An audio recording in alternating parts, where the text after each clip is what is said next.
আসসালামু আলাইকুম ওয়া রাহমাতুল্লাহি ওয়া বারাকাতুহু। আলহামদুলিল্লাহ, আল্লাহ তাআলা লাখ লাখ শুকরিয়া।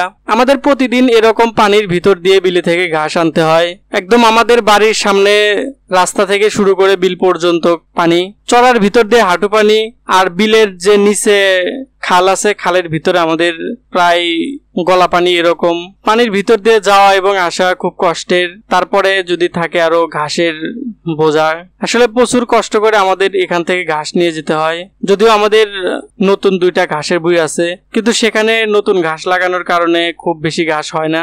যতটুকু ঘাস হয় এখান থেকে কিছু নিয়ে যায়, ওখান থেকে কিছু নিয়ে আসি, তারপরে গরুকে খেতে দিই। গরুকে যত বেশি ঘাস খাওয়াবেন তত দানাদার খাবার কম লাগবে, আর দানাদার খাবারের যে পরিমাণ দাম সেই হিসাবে কষ্ট হলেও তাও গরুকে ঘাস নিয়ে যে খাওয়ানো ভালো। আমাদের এখানে প্রচুর পানি হয়ে গেছে, পানির ভিতর দিয়ে ঘাস নিয়ে যাওয়া খুব কষ্টের। কম বেশি শীতের সময় ছাড়া আমাদের এখান থেকে ঘাস সারা বছরই কষ্ট করে নিয়ে যেতে হয়। পানিগুলো শুকে গেলে আবার ধান লাগাবে, তখন আইলের উপর দিয়ে ভালোভাবে আসা যায় না, জমির ভিতর দিয়ে আসতে হয়। এখানে আমার এক চাচার ভই, সে এখানে ঘাস লাগাইছে। এখানে ঘাস ছোট থাকার কারণে সে বাজার থেকে ঘাস কিনে এনে সে খাওয়ায়। তো আজকে আমার সাথে বিলে আসে কিছু ঘাস নেওয়ার জন্য, এসে দেখে যে তার ভুঁইয়ের অনেক ঘাস চোরে কেটে নিয়ে গেছে।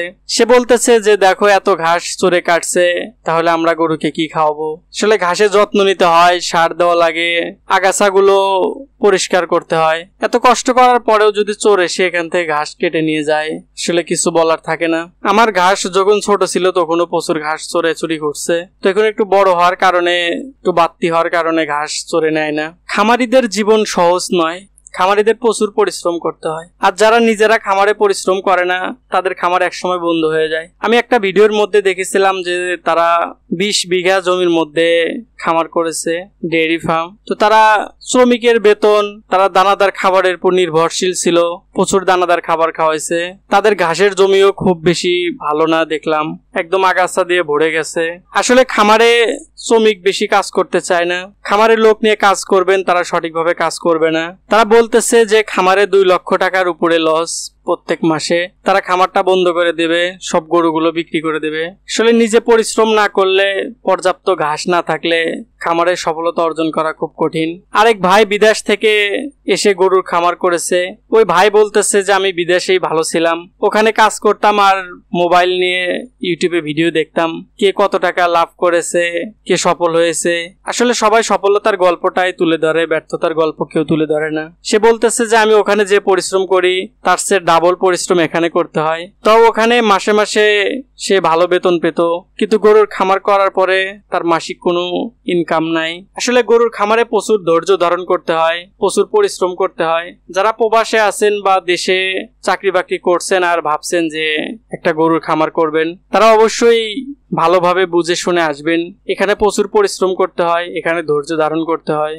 আপনি চাকরি ছেড়ে এখানে চলে আসলে মাসে মাসে আপনি এখান থেকে কিছু পাবেন না। প্রথমে অনেকদিন ধৈর্য ধারণ করতে হবে, প্রচুর সময় দিতে হবে খামারে। আর পরিশ্রমের কথা কি বলবো, প্রচুর পরিশ্রম করতে হবে। আপনি যদি চাকরি করেন সেক্ষেত্রে দেখা যায় যে আপনার 8 ঘন্টা ডিউটি, কিন্তু একজন খামারির 24 ঘন্টা ডিউটি করা লাগে। অনেক সময় ঘুমের সময় একটা গরু তার বিয়ানের সময় হয়ে যায়, সে ঘুম ভেঙে এসে সেখানেই করতে হয়। হুট করে আরেকটা গরু দড়ির ভিতরে পা দিয়েছে, পা দিয়ে চিল্লাচিল্লি করতেছে, সেখানে গিয়ে আবার ওটা ঠিক করে আসতে হয়।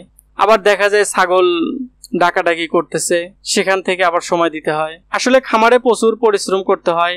রোদ বা বৃষ্টি যাই হোক না কেন, আপনার খামারের কাজ আপনাকে করতেই হবে।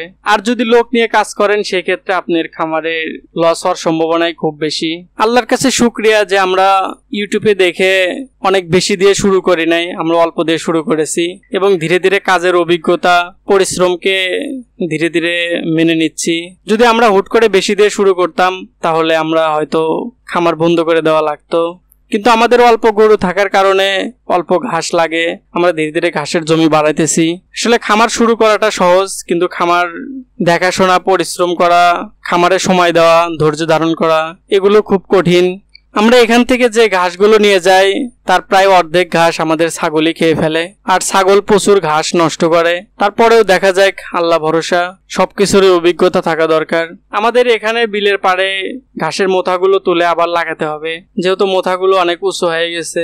যাই হোক, সবাই আমাদের জন্য দোয়া করবেন, আমাদের খামারের জন্য সবাই দোয়া করবেন। আল্লাহ তাআলা যেন আমাদের খামারের মধ্যে বরকত দান করেন। আল্লাহ তাআলা যেন সকল খামারিদেরকে সুস্থতা দান করেন।